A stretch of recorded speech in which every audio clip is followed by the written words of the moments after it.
ಕೇರಳಕ್ಕೆ ಬಂದಿದ್ವಿ. ಇದು ದತ್ತಾತ್ರೇಯ ಸ್ವಾಮಿ ಅಂತ ಯಾರು ರೆಫರ್ ಮಾಡಿದ್ರು ನನಗೆ. ಆಲ್ಮೋಸ್ಟ್ ನಾನು ಲಾಸ್ಟ್ ಟೈಮೆಲ್ಲ ಫೇಸ್ಬುಕ್ ಮತ್ತು ಯೂಟ್ಯೂಬಲ್ಲಿ ಅಬ್ಸರ್ವ್ ಮಾಡ್ತಾಯಿದ್ದೆ. ತದನಂತರದಲ್ಲಿ ನಾನು ಮತ್ತು ನಮ್ಮ ಮಿಸ್ಸಸ್ ಅಂತ ಸಿಂಧೂರವರು, ಅವ್ರು ಸಿಂಧು ಆಲ್ರೆಡಿ ಗೊತ್ತಿತ್ತು ಅವ್ರಿಗೆ, ನಾನು ಕರೆಸ್ಬೇಕು ಅಂತ ಕರೆಸೋದು. ತದನಂತರ ಅವರ ಜೊತೆ ಅವರು 4 ಸರಿ ಬಂದಿದ್ದರು.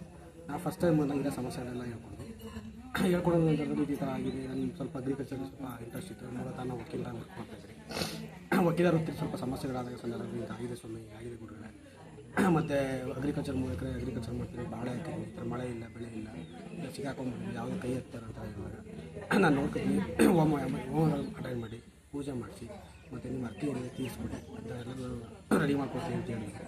ತದನಂತರ 2ನೇ ವಾರ ಬಂದಾಗ ನಾನು ಏನು ಅರ್ಕೆ ಹೊತ್ಕೊಂಡಿರತಕ್ಕಂಥ ಅಲ್ಲಿಗೆ 2ನೇ ವಾರ 1 ತಿಂಗಳು ಒಂದ್ಸರಿ ಬಂದಿದ್ದೆ. 1 ತಿಂಗಳ ನಂತರ ಬಂದಾಗ ಕಾಯಿ ಕಟ್ಕೊಳ್ಳಿ ಅಂತ ಹೇಳಿದ್ರು. ಕಾಯಿ ಕಟ್ಕೊಂಡು ಆದಮೇಲೆ ಈಗ ಮತ್ತೆ 3 ಸರಿ ಬಂದಿದ್ದೀನಿ. ಈಗ ನನಗೆ ಹೋಮ ಮಾಡಿಸಿದ್ದೀನಿ, ಎಲ್ಲವೂ ಸಹ ಪರಿಹಾರ ಆಗಿದೆ. ವಕೀಲ ವೃತ್ತಿ ಆಗಿರ್ಬೋದು, ಅಗ್ರಿಕಲ್ಚರ್ ಆಗಿರ್ಬೋದು, 2 ತಿಂಗಳಿಂದ ಮಳೆ ಇರತಕ್ಕಂತಹ ಒಂದು ಸಮಸ್ಯೆಯಲ್ಲಿ ನಾನು ಕಾಯಿ ಪೂಜೆ ಮಾಡಬೇಕಾದ್ರೆ ಆ ಭಗವಂತನ ಹೆಸರಲ್ಲಿ ಕಾಯಿ ಪೂಜೆ ಮಾಡಿದ ಸಂದರ್ಭದಲ್ಲಿ ಅವತ್ತು ಸಂಜೆನೇ ಮಳೆ ಆಯಿತು. ಮಳೆ ಇವತ್ತು 8ನೇ ಮಳೆ ಆಗಿದೆ ನಮ್ಮ ಊರಲ್ಲಿ, ಚೆನ್ನಾಗಿ ಬಾಳೆ ಬರ್ತಾಯಿದೆ. ಸ್ವಾಮಿ ಬುದ್ಧ ಗುರುಗಳು ಹೇಳಿದ್ರು, ನಾನು ಕಣ್ಣು ನೋಡ್ಕೋತೀನಿ, ನೀವು ಭಕ್ತಿಯಿಂದ ಪೂಜೆ ಮಾಡಿ, ನಮ್ಮ ಜ್ಞಾನಿಸಿ, ನಮ್ಮ ನೆನೆಸಿ, ನಾವು ಯಾವತ್ತೂ ನಿಮ್ಗೆ ಕಾಪಾಡ್ತೀವಿ ಅಂತ ಹೇಳಿದ್ರು. ಇವತ್ತು ಸತ್ಯವಾಗಿದೆ. ಖಂಡಿತವಾಗಿ ತುಂಬ ಖುಷಿಯಾಗಿದ್ವಿ. ತುಂಬ ಭಕ್ತಿಯಿಂದ ಪೂಜೆ ಮಾಡಿದ್ವಿ. ಇವತ್ತು ನಮಗೆ ಪರಿಹಾರ ಸಿಕ್ಕಿದೆ. ಮುಂದೆನೂ ಸಹ ಪರಿಹಾರ ಸಿಗುತ್ತೆ ಅಂತ ನಾವು ಅನ್ಕೊಂಡಿದ್ವಿ. ಅಣ್ಣ, ನೀವು ಹೇಳ್ತೀರಿ ವಕೀಲ ವೃತ್ತಿಯಲ್ಲಿ ಏನು ತೊಂದರೆ ಆಯಿತು, ಏನೆಲ್ಲ ತೊಂದರೆ ಆಗ್ತಾ ಅಂತ?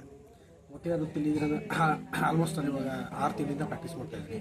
ಹೊಸ ವಕೀಲ ವೃತ್ತಿ ಕಾಲಿಟ್ಟ ಸಂದರ್ಭದಲ್ಲಿ ಸ್ಟಾರ್ಟಿಂಗ್ ಸ್ವಲ್ಪ ಸಮಸ್ಯೆಗಳು ಕಾಡುತ್ತೆ. ಈಗ ವೈಯಕ್ತಿಕ ಜೀವನಕ್ಕೆ ಹಣಕಾಸಿನ ಸಮಸ್ಯೆ ಆಗಿರ್ಬೋದು, ಕೇಸ್ಗಳ ಸಮಸ್ಯೆ ಆಗಿರ್ಬೋದು, ಅಥವಾ ಬೇರೆ ವಕೀಲರಿಂದ ತೊಂದರೆ ಆಗಿರ್ಬೋದು, ಕ್ಲೈಂಟ್ಸ್ ಎಲ್ಲ ನಂಬಿ ಇರ್ತಕ್ಕಂಥ ಸಂದರ್ಭದಲ್ಲಿ ಅವೆಲ್ಲ ಸಹ ಕೆಲವೊಂದು ನಂಬಿ ಕೇಸ್ ಕೊಡೋಂಥ ಕೇಸ್ಗಳು ಸಹ ನಾನು ಫೈಲ್ ಮಾಡಿರ್ತಕ್ಕಂಥ ಸಂದರ್ಭದಲ್ಲಿ ಸುಮಾರು ಎಷ್ಟೋ ಸರಿ ವೆಚ್ಚ ಮಾಡಿ ದೂರ ಹೋಗೋಂಥದ್ದು ಅವೆಲ್ಲ ಸಹ ನಡೀತಾ ಇತ್ತು. ಅದಕ್ಕೆಲ್ಲ ಪರಿಹಾರ ಆಗಿ ಧೈರ್ಯದಿಂದ ಮುನ್ನುಗ್ಗಿ ಕೇಸ್ ಫೈಲ್ ಮಾಡಿ ಮುಂದೆ ಏನಾಗುತ್ತೆ ನೋಡೇ ಬಿಡೋಣ ಅಂತೇಳಿ ಕ್ಲೈಂಟ್ಗೆಲ್ಲ ಮನವೊಲಿಸಿ ಅದನ್ನು ಫೈಲ್ ಮಾಡಿ ಇವತ್ತು ನಾನು ಓದ್ತೀನಿ 4 ಕೇಸ್ ಫೈಲ್ ಮಾಡಿದ್ದೀನಿ. ಅಣ್ಣ, ನೀವು ಹೇಳ್ತಿದ್ರಿ ನೀವು ಎಲ್ಲಿ ವರ್ಕ್ ಮಾಡ್ತಿರೋದು?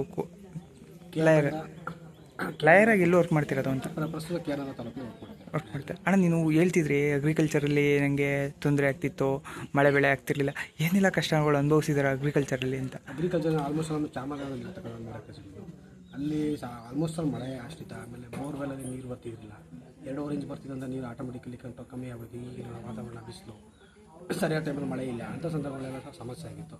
ಏನು ಮಾಡಬೇಕು ಅಂತ ತೋರಿಸ್ತಾ ಇಲ್ಲ. ಈಗ ಹೊಸ್ದಾಗಿ ಬೇರೆ ಮದುವೆ ಆಗಿದೆ, ಜನಗಳ ಕಣ್ಣು ಎಲ್ಲ ಏನು ಅನ್ನೋದಕ್ಕೆ ಆಗ್ತಿದ್ರು.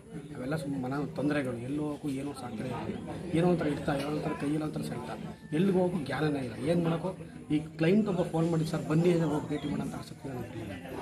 ನಮ್ಮ ಮನೆ ನಮ್ಮ ಮಾವ ಅವರು ಬಾಳೆ ಹಿಂಗಾಗಿದೆ, ಬಾ ರೋಗ ಬಂದಿದೆ, ಬಾ ಗೊಬ್ಬರ ಹಾಕಬೇಕು ಅಥವಾ ಔಷಧಿ ಹೊಡಿಬೇಕು ಅಂತ ಸಹ ಮನಸ್ಸೇ ಇಲ್ಲ. ಒಂಥರ ಏನೋ ಒಂಥರ ದಿಬ್ಬರಲ್ಲಿ ಏನೋ ಒಂಥರ ಸೆಳೆತ, ಏನು ಮಾಡಬಾರ್ದು, ನೀನು ಕೈ ಕಟ್ಟಾಕಬೇಕು ಅನ್ನೋಲ್ಲ. ನನಗೆ ಸತ್ಯವಾಗಲೂ ಆ ಥರ ಇದೆ. ಗುರುಗಳ ಸಮಸ್ಯೆ ಆಗ್ತಿದೆ, ಹಿಂಗೆಲ್ಲ ಆಗ್ತಿದೆ ಅಂತ ಗುರುಗಳು ನಿಮಗೆಲ್ಲ ಆ ಕಡೆ ಈ ಕಡೆ ಎಲ್ಲ ಸಂದರ್ಭಗಳು ಸರಿ ಇಲ್ಲ, ಶನಿ ಕಟ 5 ವರ್ಷದ ಈ ಮುಂದೆ ಒಳ್ಳೇದಾಗುತ್ತೆ, ಮಾಡ್ಕೊಂಡು ಹೋಗಿ ಧ್ಯಾನ ಮಾಡಿ, ದೇವ್ರ ಮನೆಯವ್ರು ನೆನೆಸ್ಕೊಂಡು ಎಲ್ಲ ಒಳ್ಳೇದಾಗುತ್ತೆ ಅಂತ ಹೇಳಿ ಏನೇನು ನಾನು ಎಲ್ಲ ಸಮಸ್ಯೆಗಳು ಹೇಳ್ಕೊಂಡೆ.